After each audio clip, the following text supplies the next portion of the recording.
Students, पिछले video में मैंने आपको दिखाया था how to calculate the resultant between the two vectors. आज के वीडियो में हम उन दो वेक्टर्स के बारे में कुछ स्पेशल केसेस पढ़ेंगे और उसके साथ साथ हम वेक्टर एडिशन पे कुछ न्यूमेरिकल्स करेंगे। हमने निकाला था, अगर याद होगा आपको, r is equal to under root of a square plus b square add हुआ है 2ab जो इंटू कॉस ऑफ थीटा। जो ये वाली इक्वेशन है, इसके ज़रिए से हम लोग कैलकुलेट करते हैं रिजल्टेंट का मैग्नीट्यूड। इसके साथ साथ हमने लिया था tan alpha is equal to b sine of theta whole divide by a plus b cos of theta. जो ये वाली इक्वेशन है ये हमें देता है डायरेक्शन ऑफ द वेक्टर। अब हम बनाएंगे special case 1। If theta is equal to 0, यानी इसका मतलब है vector a is parallel to vector b. दोनों वेक्टर्स की डायरेक्शन सेम है। इस तरह से सपोज यहां से गया आपका वेक्टर ए और इसी डायरेक्शन में यहां से गया आपका वेक्टर बी। जो रिजल्टेंट होगा इस वाले केस में, थीटा इज इक्वल टू 0। याद रखो डियर स्टूडेंट्स, cos 0 का वैल्यू होता है 1, r का वैल्यू आएगा under root of a square plus b square add होगा 2ab cos of 0। cos 0 is always equal to 1। ये टर्म 1 के बराबर है, तो r का जो वैल्यू आएगा वो आएगा under root of a square plus b square plus 2ab,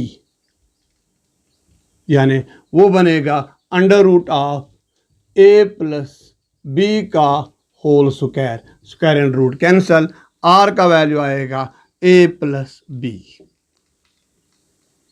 simply जब भी आपको कभी भी किसी भी न्यूमेरिकल में दो वेक्टर्स की डायरेक्शन होगी सेम, तो रिजल्टेंट निकालने के लिए उनकी मैग्नीट्यूड को सिंपली ऐड करोगे।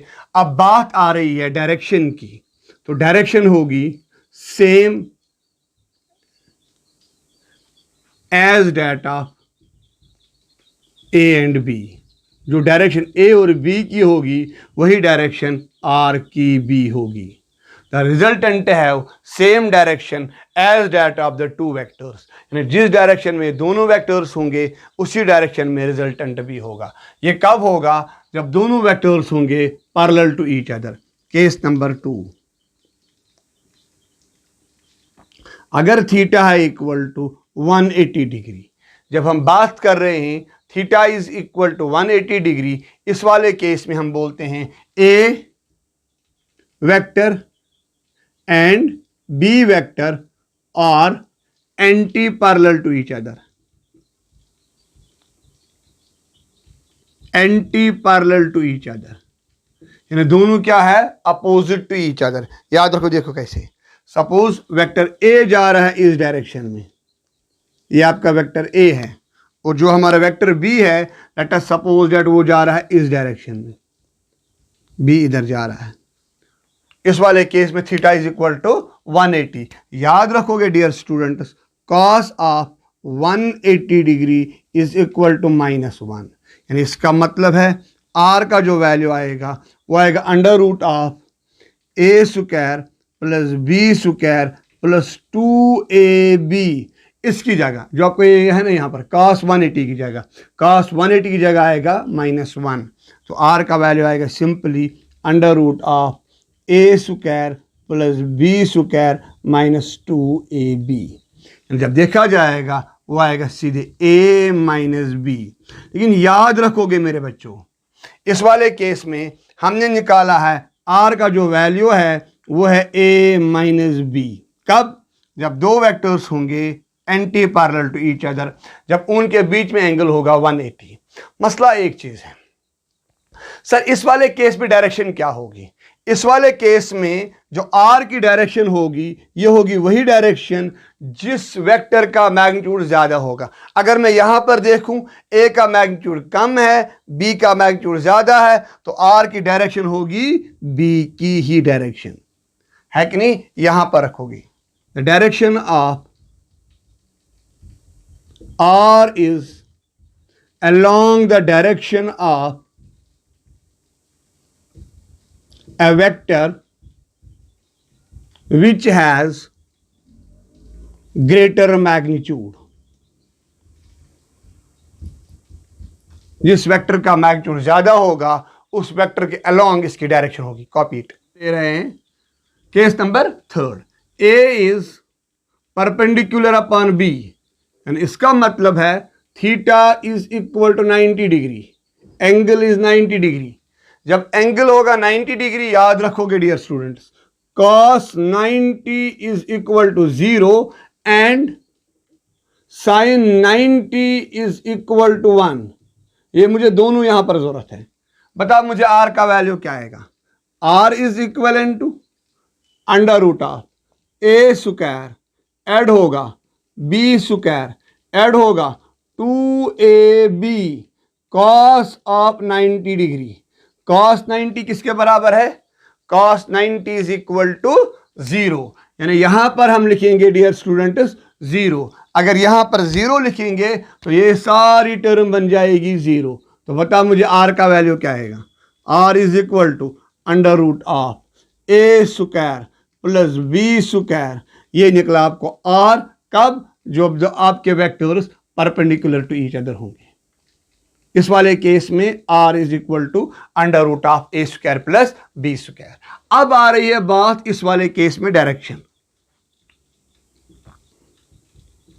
डायरेक्शन के लिए हम क्या लेते हैं tan alpha that is equal to b sine theta.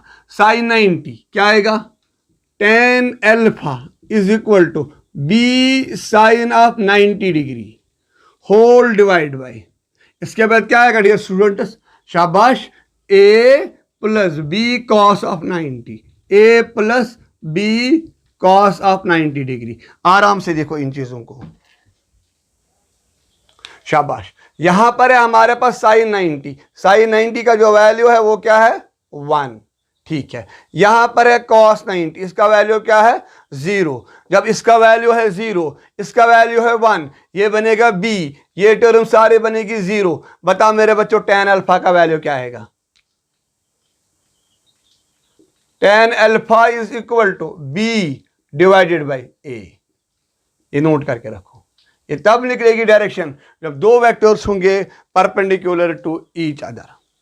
इस तरह से मैंने आपको ये 3 केसेस पढ़ाए. पहले मैंने एंगल लिया था 0 डिग्री, फिर मैंने एंगल लिया है 180 डिग्री, अब मैंने एंगल लिया है 90 डिग्री. 90 डिग्री पे tan अल्फा का वैल्यू होता है b डिवाइडेड बाई a. अब आएगा इसके बाद केस. अब now we are going to start the one more case. Case number 4. Case number 4 very important case. इसमें आपको बहुत सारे क्वेश्चंस आपकी किताब में मिलेंगे और यहां पर आपको एक डायरेक्ट फार्मूला मिलेगी. मैं लूंगा suppose magnitude of a is equal to magnitude of b. जो दोनों वेक्टर्स है इनका मैग्नीट्यूड है सेम. यानी अगर ये 10 न्यूटन है ये भी 10 न्यूटन है. अगर ये 5 है ये भी 5 है. अगर ये 100 है ये भी 100 है. Find are. आर का जो वैल्यू आएगा वो आएगा under root of a square add हम करेंगे ए स्क्वायर ऐड हम करेंगे 2a into cos of theta. मैंने कुछ नहीं किया है. जब मैंने माना mod of a is equal to mod of b तो जहां पर b है वहां पर मैंने a का मैग्नीट्यूड डाला है. तो इक्वेशन क्या बनेगी a square plus a square 2a square a into a हुआ a स्क्वायर. तो r का वैल्यू क्या आएगा under root of a square twice add up 2a square cos of theta. जरा इस इक्वेशन को देखो. ठीक है. जब ये इक्वेशन देखेंगे इस इक्वेशन में आपको दो चीजें मिलेंगी. ये है ट्वाइस a स्क्वायर, ये है ट्वाइस a स्क्वायर. ये निकालेंगे हम कॉमन तो क्या बनेगी हमारी equation. r is equal to under root of 2a square बाहर अंदर होगा 1 plus cos of theta. 1 plus cos of theta हमें बनी एक ट्रिग्नोमेट्रिक आइडेंटिटी. क्या है वो याद रखोगे स्क्वायर थीटा बाई 2.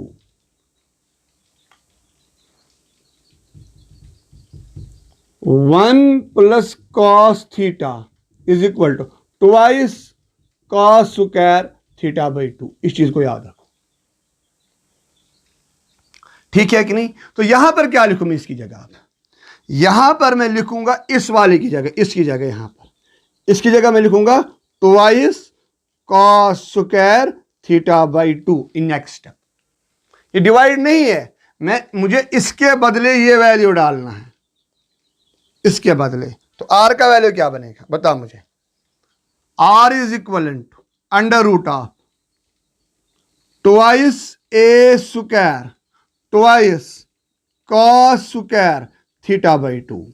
अब मैं यहां से रख करूं, यहां पर मैंने ये वाला सबस्टिट्यूट किया।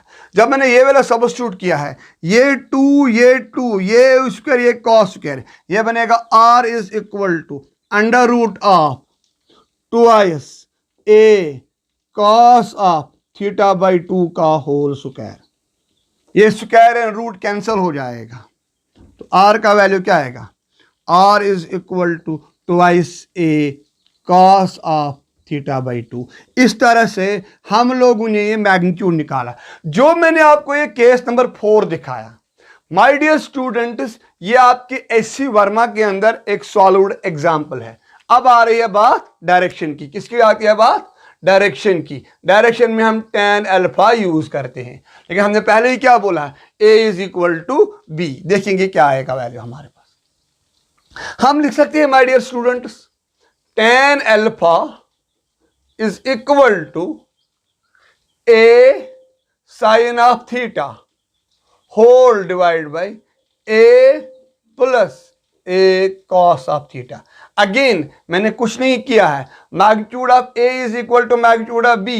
मैंने इस b की जगह a लिखा और इस b की जगह भी a लिखा है। तो कैन आई से दैट कि tan अल्फा का जो वैल्यू आएगा, tan alpha is equal to a sine of, मैं करूंगा ऐसे, ट्वाइस थीटा बाई 2। कोई फर्क पड़ेगा? मैंने यहां पर बनाया ऐसा। अगर यहां पर थीटा है, मैंने लिखा theta 2 into theta by 2। Again ये कट होगा, फिर वही चीज होगा, होल डिवाइड बाई। यहां पर मैं ए निकालू कॉमन, ए को मैंने बाहर निकाला, 1 प्लस कॉस ऑफ थीटा। ये हमारे पास दो ट्रिग्नोमेट्रिक आइडेंटिटीज बनी। एक बनी हमारे पास साइन 2 थीटा, दूसरी बनी 1 प्लस कॉस थीटा। याद रखो हम इनके बदले क्या लिखेंगे, याद रखो। मैं इस डब्बे में कुछ लिख रहा हूं, इस डब्बे के अंदर, इस डब्बे पे आप ध्यान दोगे। इस डब्बे में sine of 2 theta by 2 that is equal to twice sine theta by 2 cos theta by 2। और ये आइडेंटिटी मैंने आपको अभी पढ़ा है, 1 plus cos theta that is equal to twice cos square theta by 2। जरा ये दो वैल्यू यहां पर सब्स्टिट्यूट करेंगे हम, ये वैल्यू यहां पर, तो क्या बनेगी हमारी इक्वेशन? आराम से देखो,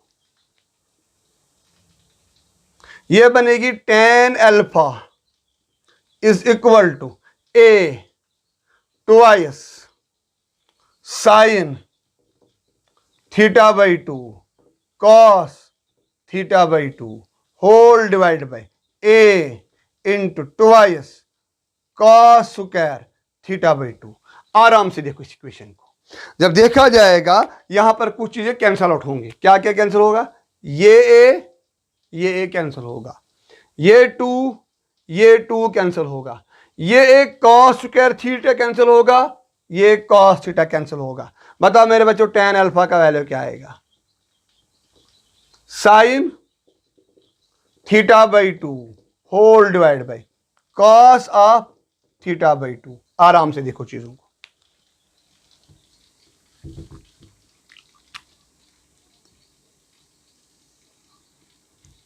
एक है साइन थीटा बाई 2, दूसरा है कॉस थीटा बाई 2। तो इसका मतलब है हमें जो tan अल्फा का कॉपी, तो हम यहां पर पहुंचे थे, आप लोगों ने कॉपी किया होगा, हम यहां पर पहुंचे थे, हमने लिखा है tan alpha is equal to sine theta by 2 whole divide by cos of theta by 2। यानी जब हम यहां पहुंचे तो हम कह सकते हैं tan alpha is equal to tan of theta by 2, यानी alpha is equal to theta by two. एक हमने ये इक्वेशन निकाली, दूसरे हमने नीचे वाली इक्वेशन निकाली, ये वाली equation. R is equal to twice a cos of theta by two. ये कब यूज होगा? अब प्रूव करने की जरूरत नहीं है।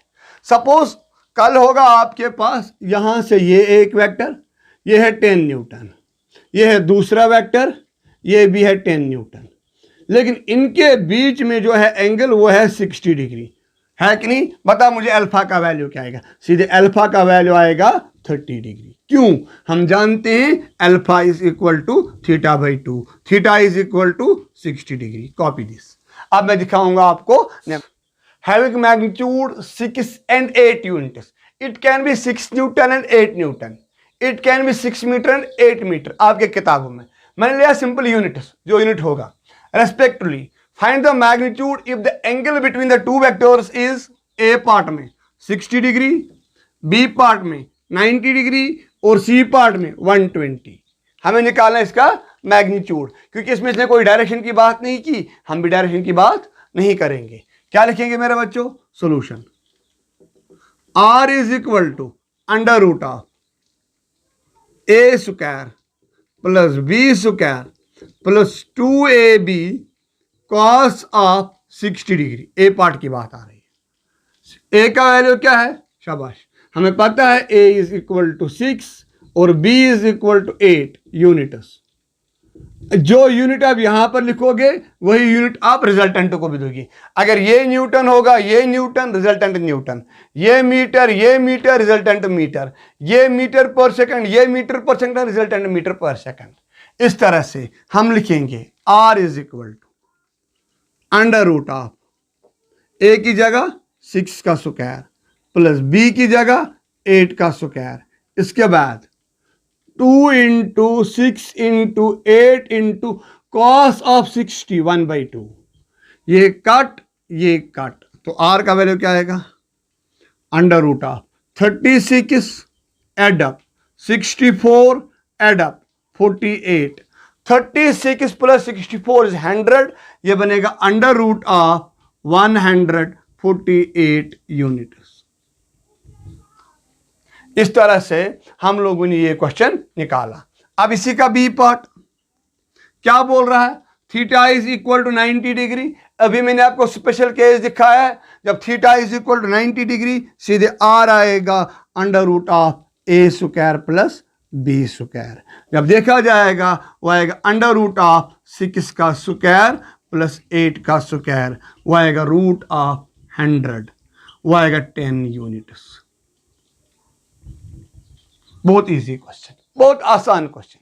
ये सैंपलिंग है, ये खाली इसलिए ताकि आपको ये फार्मूला याद हो जाएगी। ये बिल्कुल 11th के बच्चों के लिए मैं दे रहा हूं।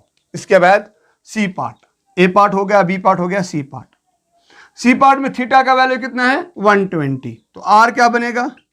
अंडर रूट ऑफ 6 का होल स्क्वायर एड अप 8 का whole square add up 2 into 8 6 into 8 into cos of 120। याद रखोगे dear students, cos 120 is always equal to -1। तो क्या बनेगा? अंडर रूट ऑफ 6 का होल स्क्वायर हुआ 36 एड अप 8 का square 64 minus 2 into 48 into 1/2। Sir ये माइनस किसका है? क्योंकि cos 120 इज इक्वल टू -1/2। ये होता है इक्वल टू -1/2। जब ये इक्वल टू -1/2 है तो यहां पर ऐसा ही होगा, ये वाला कट और ये वाला कट, है ना। तो r का वैल्यू आएगा under root of 100 minus 48, 36 plus 64 is equal to 100, वो आएगा रूट ऑफ 52 यूनिट्स। इस तरह से यह न्यूमेरिकल मैंने आपको दिखाई है। ये बिल्कुल बहुत ही आसान न्यूमेरिकल थी। इंशाअल्लाह रहमान इन नेक्स्ट वीडियो मैं आपको लेवल 2 के न्यूमेरिकल दिखाऊंगा और इंशाअल्लाह रहमान सारे आस्कर क्वेश्चन सॉल्व करेंगे और उसके बाद मैं स्टार्ट करूंगा आप लोगों को रिजोल्यूशन ऑफ वेक्टर लॉक। और मुझे पूरी उम्मीद है आप मेरे इस चैनल को अपने हर एक फ्रेंड के साथ शेयर भी करोगे और प्रमोट भी करोगे। Wish you best of luck again.